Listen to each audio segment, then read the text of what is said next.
She flicked my hand off her shoulder like I was some random dude she accidentally brushed against in a bus line. Don't start, Lauren said, eyes locked inside the fridge like whatever was inside mattered more than I did. I'm trying to talk. I told her. Like actual talking, you and me. She didn't look at me. You had a whole week to talk. I'm busy with yogurt. She didn't even blink, saying it wasn't her job to be my project. If I would have known this is where we were ending up, I would have skipped that hug earlier and went directly to changing the locks. I set 2 mugs on the island. Saturday is open. I booked a trail up near Cedar Ridge. We used to like those early mornings. Coffee in the truck, back by lunch. She finally shut the fridge. I'm not waking up early just because you want to do your hobbies. Hiking is just a hobby now. That's what we are.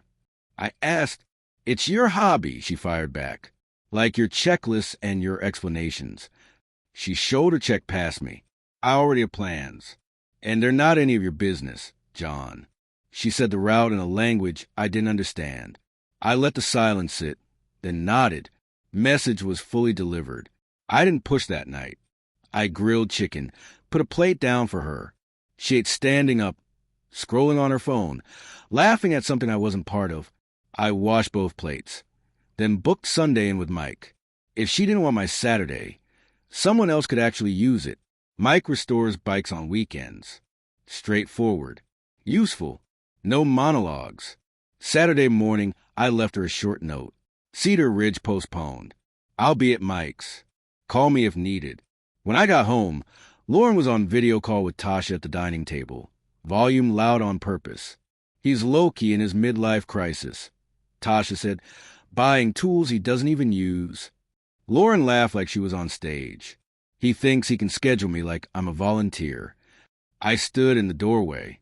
Should I wave now or wait for critique notes? Lauren hit mute, but not fast enough to stop Tasha from snorting. We'll call you back, Lauren said and shut the laptop. You could just ask me what I did, I said while hanging my jacket. I'll answer. Fine. What did you do? Helped Mike rebuild a carb, got dirty, laughed, felt useful. I filled a glass with water. You brunch with Tasha. Regular grown-up stuff. Regular grown-up things, she repeated sarcastically. Glad to know my life is apparently exotic. She rolled her eyes. You're not funny. That's debatable. I'm actually hilarious with the right crowd. I tapped the table. Anyway, quick update. I'm shifting weekends. Saturdays, I'll be with Mike most of the time. Sundays are errand days. If you need something organized with me, send it by Thursday. She froze. Excuse me? It's just a structure. It stops this routine where I'm guessing and you're grading. You don't get to lay rules on me. For me, I corrected her gently. I'm setting the rules for myself. That's petty. Petty is silent treatment over yogurt. This is just logistics. I walked toward the hallway. Dinner's at 6. If you want to sit with me, good. If not, I'll eat. She laughed under her breath. Schedule your own applause, John. Already working on that. We ate separately that night. Later, she posted a selfie on her story from the porch. Caption, Independent Saturdays. I didn't like it. I didn't respond. I grabbed a book and went to the guest room. Not a dramatic exit. Just space. The first quiet wall went up without a single nail. Monday at work. My boss, Dean, stopped at my desk. Dean's 55. Dry humor is basically his second skeleton. You look organized. Things all right at home. Reorganizing, I said. Less gray area. He tapped the folder I just closed. It works for you. Numbers look good. Keep that up. At lunch, I texted Lauren. Dinner with Mike Friday. He and Aaron invited both of us. If you're in, I'll bring wine. If not, I'll go alone. She texted back 20 minutes later. I'm out. Don't wait around. Copy. I booked for 1. Friday at Mike's backyard. Grill smoking. Kids swinging plastic swords like they were in medieval mode. Aaron hugged me like I just returned from deployment. Where's Lauren? Out, I answered evenly. Burgers aren't on her plan. Aaron's eyebrows tightened for half a second.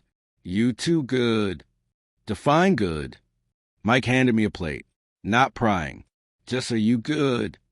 I'm fine. Brand new boundaries at home. I don't chase. 30 minutes later, Lauren showed up anyway. Heels and grass. Sunglasses at sunset. She didn't text first.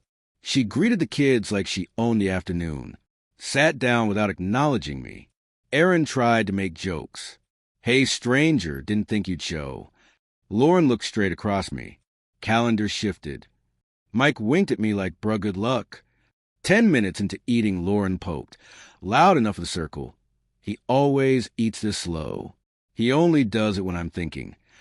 And when the food tastes good, I added casually. She smirked. He has rules for everything. Ask him about his closet. Color-coded. Mike said, "I've literally seen it." "See." Lauren lifted her cup. Control freak. I put my fork down. "You know what? I manage my spending." Quick update. I looked around the circle. From today forward, my discretionary money is separate. I'll keep paying mortgage and utilities on schedule. That's non-negotiable. But dinners out, trips, gifts, those are optional. Those happen because we're actually in a good place, not because we're pretending for Instagram. Aaron blinked. That is very clear. Lauren's smile went razor thin. Meaning what exactly? Meaning, I'm not financing performance art in front of friends. If we go out, it's because it's real, not calendar theatrics. "You're doing this right here?" she snapped. "It's a boundary. In public. No mix-ups." "Wow." She stood. "Enjoy your burger budget." She walked across the yard. Mike muttered, "That's one way to stop the internal bleeding." Aaron whispered, "Want to talk to her?" "No, talking isn't the issue." When we left, we didn't leave together. She took a ride share without a word. I drove home with the windows down. The night air was calm. Flat. Normal. The next morning, she made pancakes. She had literally never done that. She set a plate in front of me. Maybe I was a little harsh last night. Control freak was unnecessary. I was just joking. "Nice to know where your comedy line is." I said. I cut into one. It was actually good. "These are good." "We could take a drive later," she offered. "I've got the shop. Told you Thursday." "So you're choosing Mike over this?" She motioned between us. "I'm choosing a plan over gambling. Thursday exists for scheduling. It wasn't a trap." She pushed away from the table. "You are exhausting. Eat a pancake. You'll recover." She exhaled sharply, then softened her tone. "I wasn't trying to make you feel small. Then stop doing the things that shrink people." She said nothing. 10 minutes later, she grabbed her tote bag and walked out. "Don't wait up." I didn't. Weeks settled into a weird rhythm. I stayed late more. Dean liked the results. Whatever you're doing, keep doing it. The team copies the tone. I joined Mike's Saturday crew regularly. Grease under nails felt like medicine for being invisible in my own kitchen. At home, the air felt like a lobby. We talked only about tasks, deliveries, trash day, the neighbor's fence. Zero weight conversations. Lauren adjusted too. More girls' nights, more headphones.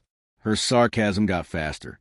Lightweight jabs disguised as jokes that eventually stopped being jokes. One Tuesday, she leaned against the counter scrolling. Tasha's boyfriend booked Miami for them. That's effort. Good for him. You could do that if you actually wanted to. I could. I just don't want to. That's the issue. No. The issue is you think hotel bookings equal respect. She tossed her phone on the counter. You love lecturing. Talk to me without the audience, and you won't hear any lectures. I rinse a glass. Also, I'm moving to the guest room. I get up earlier. You get to bed. More efficient. That got her attention. So you're moving across the hall? Less friction. So I'm supposed to chase you now? No. You're supposed to decide if you want to talk like I exist in real time. She stared at me, then softened. I can do dinner Thursday. No jokes. No phone. Just us. I'll cook. Okay. Thursday. 7. Wednesday night she came home with a boutique bag and showed me a dress for Thursday. Consider it a peace sign. Consider it received. Thursday, 6:45, I set the table. 7 passed. 7:40, text from her.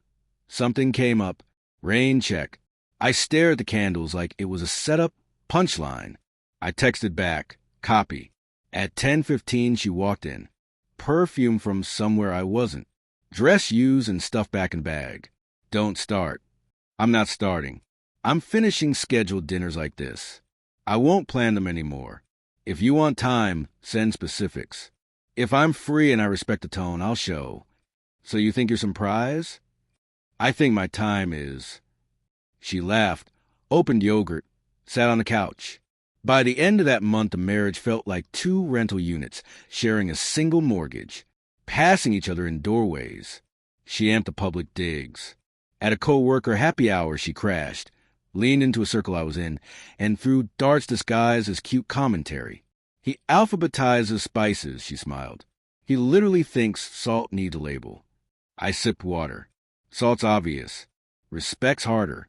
Just when my co-workers, sharp, looked at Lauren, then at me. Later she passed and whispered, "You good?" Good enough. She nodded like she understood what wasn't spoken out loud. Lauren caught that. Oh, so now your team protects you? They don't need to. I protect myself. The night that flipped everything was a Thursday. I got home at 6:30. Lauren's car gone. Not weird by itself. At 9 p.m., I texted, "You good?" No reply. Midnight I called, straight to voicemail. 1:30 a.m. I texted, "You with Tasha?" At 8 a.m. the next morning, I finally received one message. "Don't track me. I'll come back when I feel like it." I read it twice. Where she had gone wasn't even the real issue anymore. It was the attitude, possessive, not mutual. That was the final answer to a question I had been dodging for way too long. Why stress over someone who very clearly checked themselves out?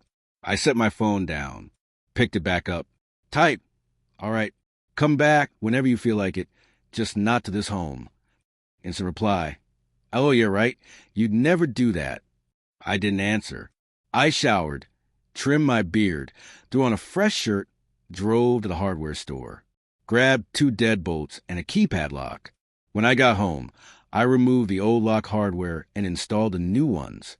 I packed only her actual daily essentials, her real clothing rotation, her makeup, her chargers, into 2 suitcases, set them neatly by the entry, took a picture for documentation, then texted, "Your key won't work anymore. Your bags are on the porch. Pick a time today or tomorrow.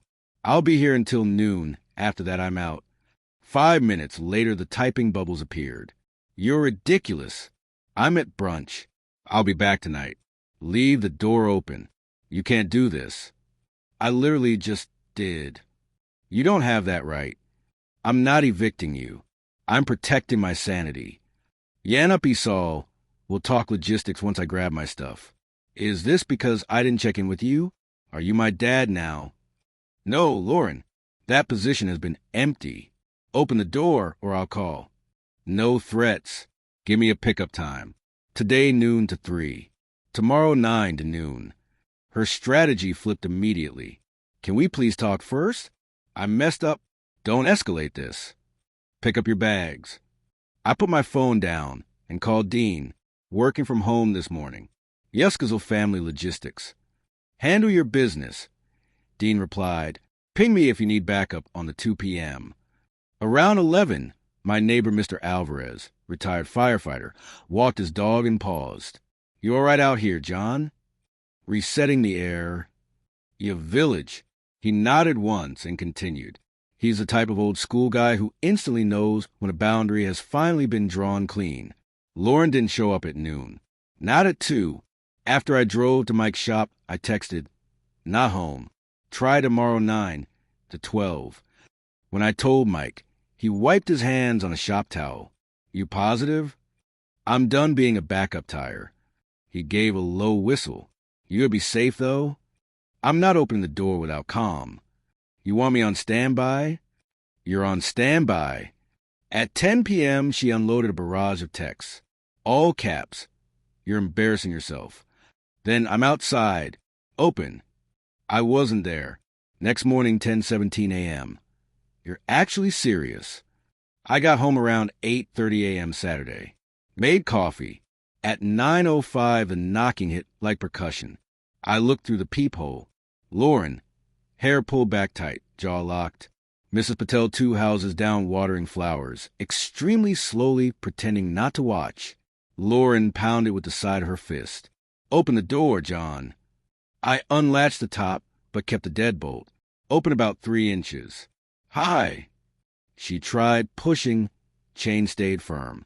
Take that off. No, those are my things. She pointed at the suitcases. You're not dumping my property outside like garbage. They're covered, protected, dry. You don't get to decide when I come home. You left home. You stated the rules. You come and go whenever. I'm honoring that. Go wherever you want. Just not here anymore. You can't just do that unilaterally. I can absolutely choose who has access to my space. You're unbelievable. I literally tried believable for months. You shrugged it off. Yasa Kazak. Pick up your bags, Lauren. She lifted her chin. Move, or I'll shove through. The neighbor's host suddenly went silent. Mr. Alvarez's screen door creaked somewhere left. Don't yipple. You won't like who you become in the process. Open the door. Anna, you owe me a conversation. I owe you nothing I haven't already spent months giving. Structure. Clear boundaries. You responded with sitcom laugh tracks. I needed space. You took a single day without communication and claimed it meant space. Yeah. Osteel Gallus. I texted to make sure you were alive. You treated it like I needed your approval. That's not a marriage. That's a boarding house. She smacked the lower door panel open-handed. Sharp crack. Let me in. Pick a time. Monday. Yeah, Proval. We'll talk logistics. Anything with both our names. We settle professionally. Anything that's mine reverts to me. Same for yours.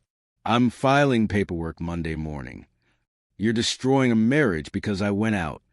I'm finalizing the contract closure because respect died that night when you walked out and texted like a CEO. You made the call. I'm just signing the paperwork. Tears formed fast, not weak tears, the burning kind. You're cruel. I'm dull. Responsible. I mow my lawn and pay my bills. The only thing I'm harsh toward is chaos. She gave a thin clip laugh. You'll crawl back. You always need someone to organize. I own a label maker. I'll survive. You're dramatic. No, I'm precise. Temporary code for garage is here. I held out the small envelope. If you need to come get the rest of your boxes later, text me first so I can set the code and hold the door open. I won't be present. She refused to take it. You think this is final? Yes. What do you expect me to do? Stand out front with luggage like some stray? This is the picture you created. Yithel, not my choice. You think you won. I walked away from a game I stopped playing a long time ago. She slapped the door again, one final sting, then dragged the suitcases down the steps, the sound scraping and ugly in the still morning. Mrs. Patel turned her water back on, the hose hiss filling the silence. Later that afternoon, she tried one last pivot. Messages dripping with sugar. I overreacted. I was upset. Let's reset. I'll cook your favorite dinner. We can sit and talk. No. Why up is all? If you need anything more from here, text a window. You're seriously doing this? Yes. I'll change. You already did. Silence. You'll regret this once you calm down. I've been calm for weeks. I placed my phone face down, went to the gym, then to Mike's. We rebuilt a starter motor without a single emotional breakdown around it. I had no more words left to give on this subject. Sunday, just from work, texted, You free for coffee? Work thing. We met by the river. She didn't waste time. Whatever you're dealing with, you hold it with a steady grip. Just make sure it doesn't start consuming your mornings. It won't. I already committed to the call in my mind. The paperwork is just a formality after it. She nodded. Good. Decisions beat drifting every time. If I had made this move a year earlier, I probably wouldn't have all these gray hairs. She smirked. They actually look good, distinguished like the brochures try to sell it. I thanked her for not turning this into another lecture. I get enough of those in corporate life trying to clean lines. Monday morning at 9:05, I was standing inside the county building. I signed what needed signing, booked what needed booking, and walked out feeling lighter without trying to fake being happy about it. I texted Lauren one single time. Filed this morning. You'll receive the notice. Use the garage code between 5 and 7. Today, to grab your boxes. I won't be here. No response. That was a first. Instead of hurting, the quiet felt like that clean sound of a door shutting fully. Latch sealed. At work, Dean saw the update on my schedule. You good? Better. Yes. He gave me that small curt nod he does. Good. Take the Henderson account. You're the only one they'll accept a no from without a fake grin. After work, I drove by the house once. Porch empty. Her car gone. Mr. Alvarez was putting a new flag up on his mailbox. He gave me a small salute. I saluted back. I kept my routine simple. Home gym, shop, friends. I slept in the guest room out of habit at first, then moved back into my actual room, because the guest room made it feel like I was hiding from a ghost. And I don't hide. The TV stayed silent. Music played low. No monologues to the walls. 3 days later, Aaron called. She's with Tasha for now. He said it like it was supposed to mean something. You all right? I'm fine. You sound like someone who just paid a bill. I did, and I finally brought the balance to 0. Good. He paused. There's a woman I know, Dana. She's not rebound material. She's just a person. Smart. Calm. She gravitates toward people who actually show up. I'm not shopping. I know. I'll introduce you when you actually feel ready. Could be months. Could be a year. No pressure. Got it. That whole weekend I spent outside in the driveway tuning the old truck I'd been ignoring. A woman walking her dog stopped and said, "That's a really clean engine bay." We talked for 10 minutes. Small talk, nothing deep. I didn't feel invisible. Lauren never showed again. Not to try the old key. Not to call at midnight. Not to send a "I miss us" message. If her silence was meant to punish me, it failed. Here's the truth. When the respect evaporates, silence becomes a gift that doesn't even need wrapping. A month later, I met Dana at one of Mike's Sunday afternoons. Aaron introduced her casually. This is John, systems guy. He likes clean endings. Dana shook my hand and said, I prefer clean beginnings. We both laughed.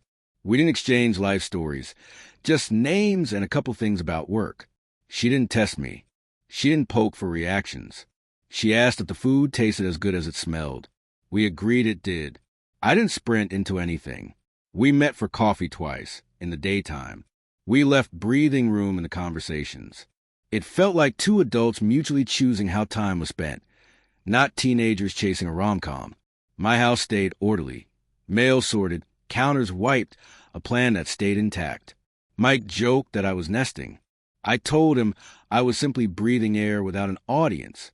Through a mutual friend, I heard Laura moved into a smaller place across town. She posted photos of dinners out and new shoes like billboards you put up when you're on a building. Someone said she mentioned a maybe guy. Maybe. I didn't audit it.